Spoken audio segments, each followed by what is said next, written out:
Hello， 大家，我到瑞典的新家啦。今天要来跟大家分享出国留学行李要带什么呢？因为在台湾忙着采买跟打包，所以决定到当地再来跟大家分享我到底带了什么。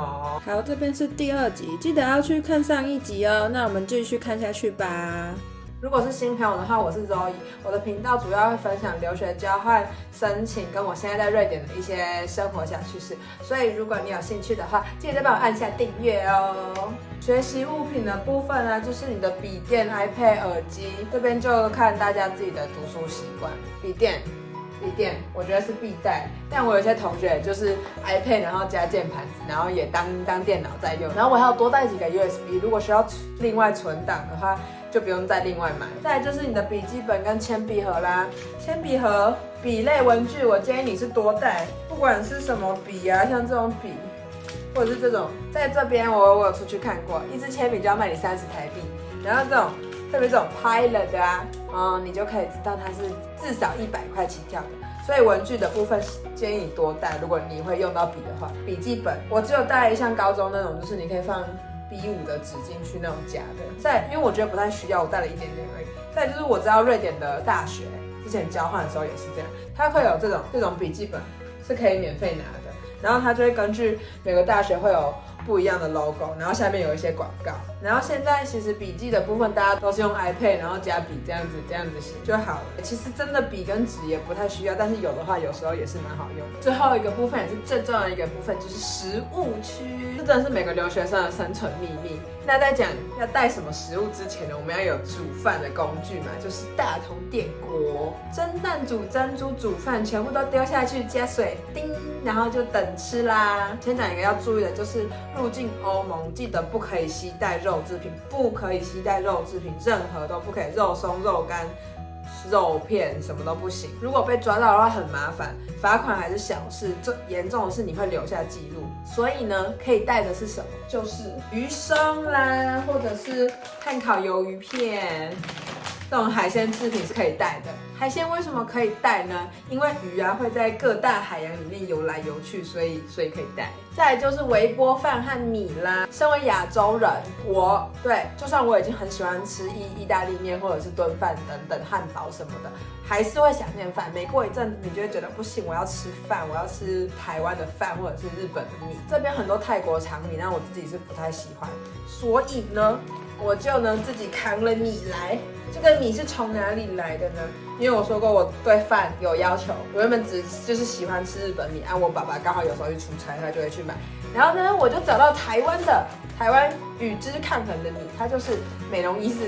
看，这真的超好吃的，大家如果在高雄的可以去吃吃看。可以去买来试试看，不在高雄的你可以网购好吗？今天的东西所有东西都没有业配，如果你想要资助我这个留学生的话，欢迎在写信给我还是什么的。但是现在应该大家先资助我之前先送物资到花莲。再来就是我们骄傲的台湾茶叶啦，我自己很喜欢喝奶茶，然后要红茶或者是乌龙 ，OK， 台湾顶级。去年我才知道我们台湾的茶叶有多厉害，厉害的就是泡开了之后，你还看得到叶子的形状，然后味道又香，对吧？我还有我要自己带珍珠来，就全联那种买得到珍珠。黑糖的部分，我要在这边的亚超买，就可以自己做黑糖珍珠奶茶了。我有看到某方在市中心，然后一杯珍珠奶茶就是80块克朗起跳。80块克朗是什么意思呢？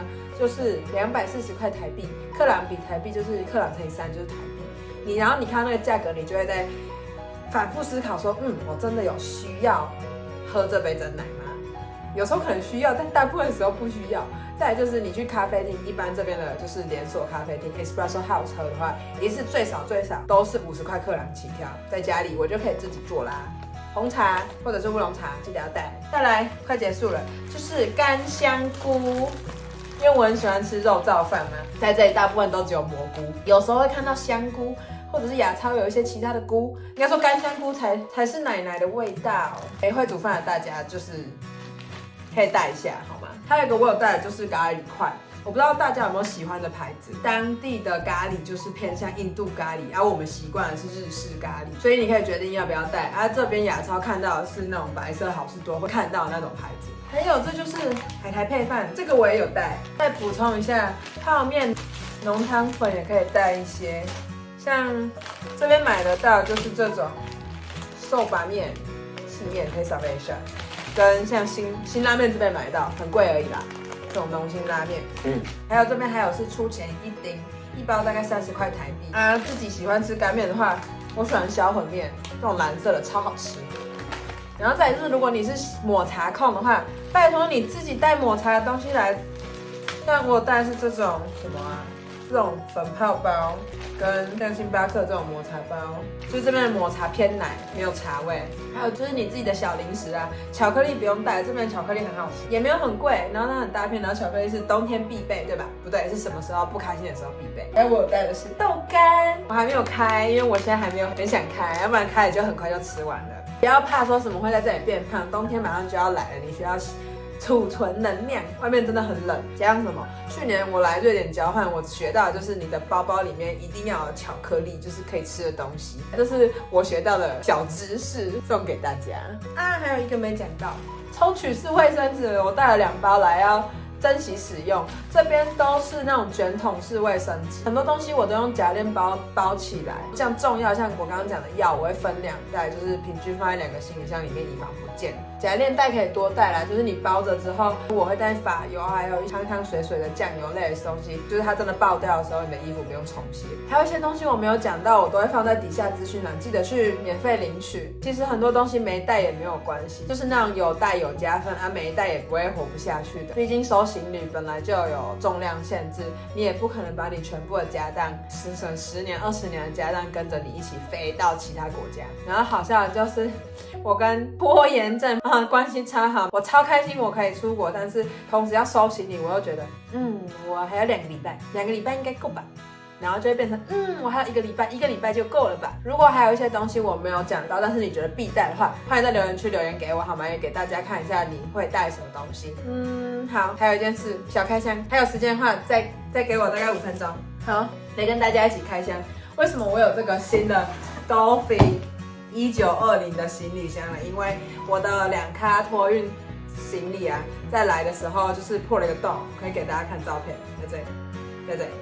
就是来的时候记得要去跟机场拿那个证明单，它有一个证明单，然后你就可以去跟航空公司说那个他们要赔偿的事宜。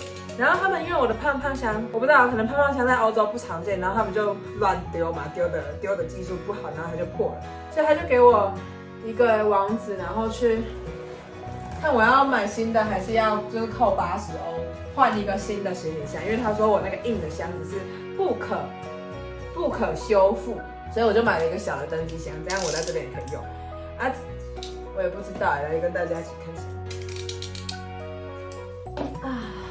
我也忘记它长什么样了。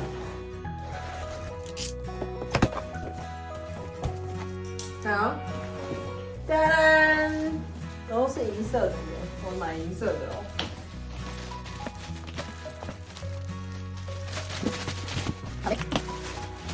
它呢就是直接寄到我住的这里，然后我去隔壁，我去附近大概走路5分钟的小便利商店拿的可爱行李箱，好像还蛮可爱的。记得如果可以的话买4个轮子。欧洲这边你要小心，如果你是去那种比较老城区，像布拉格、捷克这种，建议大家不要带行李箱，你可以带袋子就带袋子，因为你那边那个各种小石头的路，你会拖行李拖到哭，然后如果轮子坏掉的话，你会超级麻烦。好了，我们来看一下它长什么样。这个夹层长这样，就一般小行李箱。然后它还有这个可以变胖的这一层，还不错，看起来还不错。好啦，今天影片大概就到这里。如果还有什么东西没有讲到，欢迎留言给我。那我们就下次再见啦，拜拜。